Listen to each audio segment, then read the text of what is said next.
Hi folks, it's Evo here from Thundermist Lure Company. Welcome to today's episode of Thundermist Fishing Tips.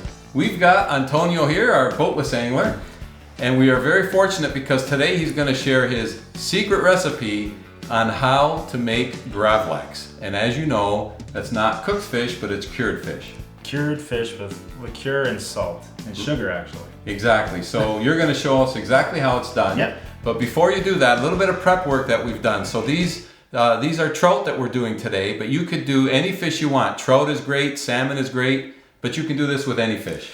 Yeah, typically a fish with more fat in it is better. The texture is better, the flavor is better, but you can do it with any fish. With any fish. And we happen to catch this fish, but you can buy fish and do it at home as you wish. So basically we filleted the fish, and then what we did is we removed that dark muscle meat on the back side of the fillet. It's very easy to remove, but you just want to remove any fat or that dark muscle meat. And then of course we wash the fillet, and then we just pat it dry with a paper towel.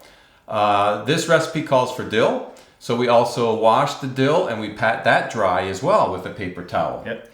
Then the next thing we did, the secret part, or one of the secrets, is we used some Grand Marnier. We used about a half a shot of Grand Marnier for each of these fillets and just tossed them up together in that Grand Marnier. And you could use your favorite liqueur, but typically those orangey sweet kind of liqueurs are best. Yes. And we let them sit for about an hour. You don't want to let it sit too long in that because the alcohol actually cooked the meat. So an hour max, half hour minimum, I would say. But we left ours for an hour. And then take it out. Yes.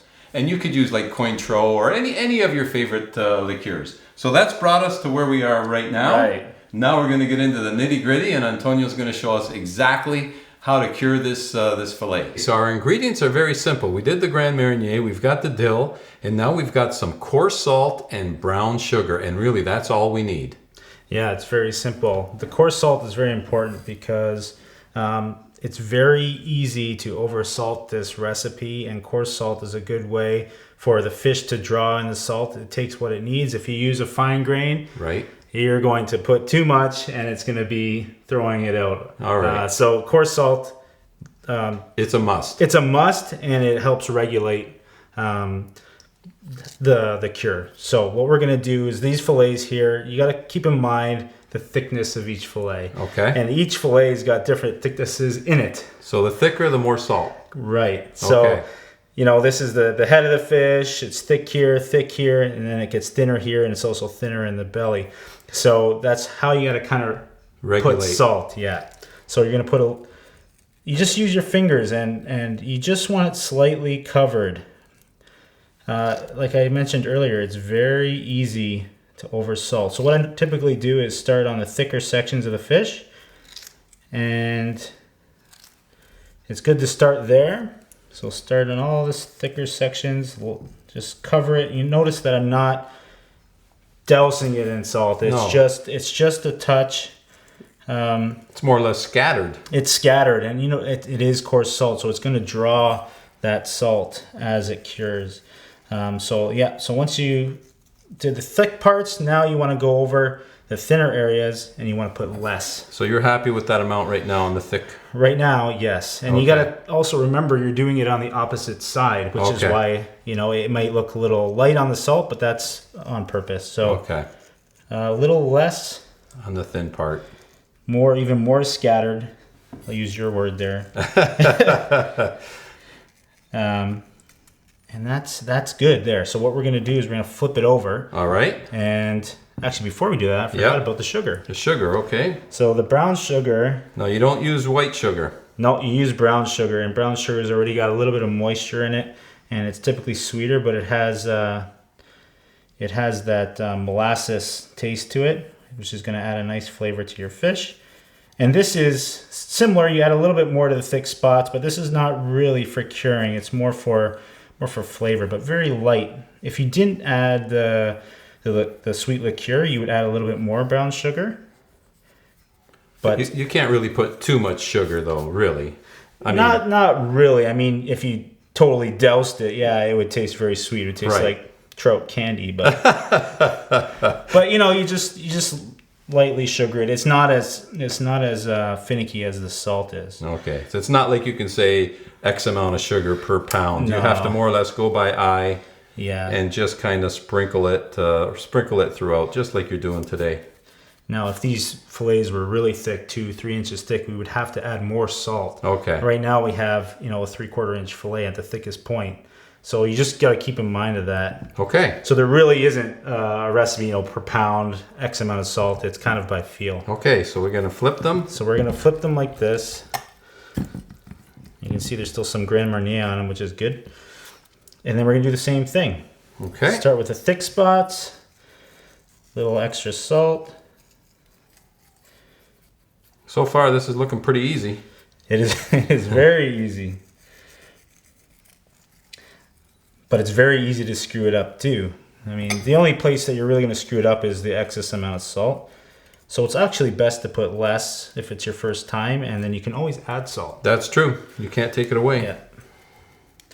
So it looks pretty good right now. I'm just going to make sure it's evenly spread. I'm going to go with the brown sugar again. Same thing.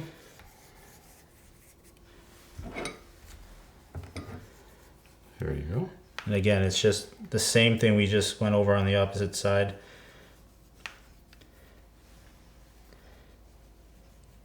And it's okay if there's clumps.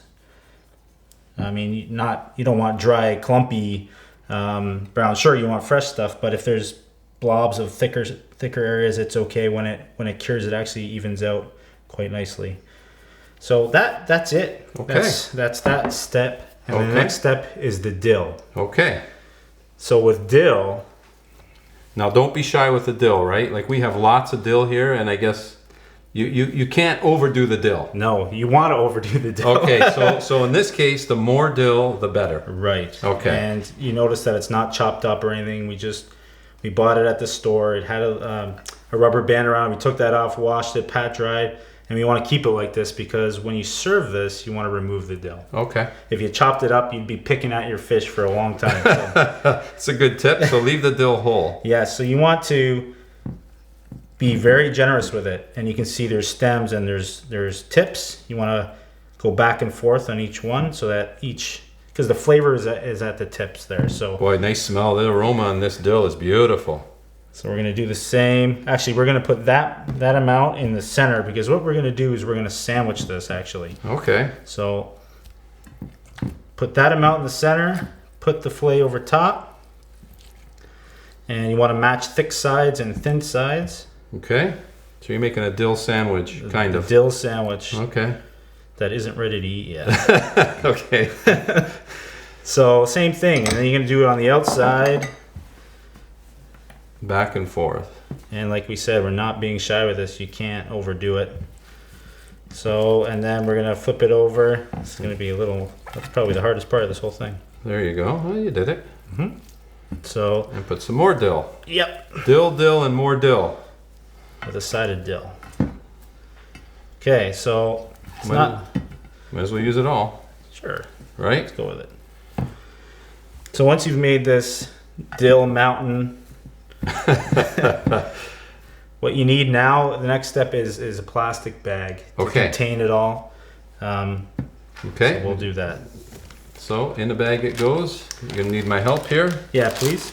So this is a Ziploc bag. You can use longer bags are better. This is all we had today. We cut the zip part off, and I'll tell you why in a minute.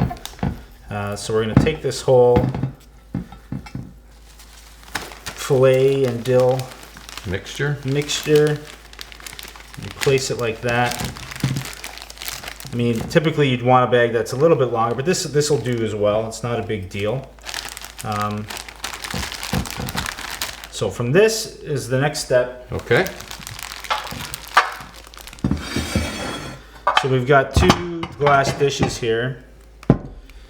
So you want to put your fillets and the bag in a glass dish or any tray. Okay. Because the idea is as this starts to cure, liquid is going to start coming out. Okay. So you want to be able to contain the liquid, but in order for this to actually draw out liquid, the salt's going to do the work, but you actually have to put weight on top. Okay. So this is where a smaller second dish is going to go. And we need to grab some weight. How about that right there? That'll work. Put it on its side. Put it on its side. So you don't need a ton of weight. There you go. maybe 10 pounds or so, or 5. This is probably closer to 5, which is good. And that's it.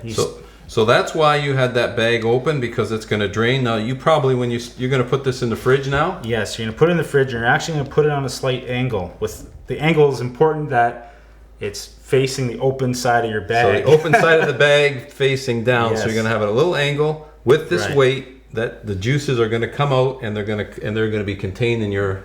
Exactly. Okay. And the reason why we cut off the zip part on this Ziploc bag is because we don't want it to create a levee for all that juice. You want it to go to get out. Yeah, I gotcha. Okay, so now that you've got it in this position, what you do is you put it in the fridge. Yeah. You put it on that angle. Yeah. And with a weight on top, and you let it cure for 24 hours at a minimum, 48 hours maximum.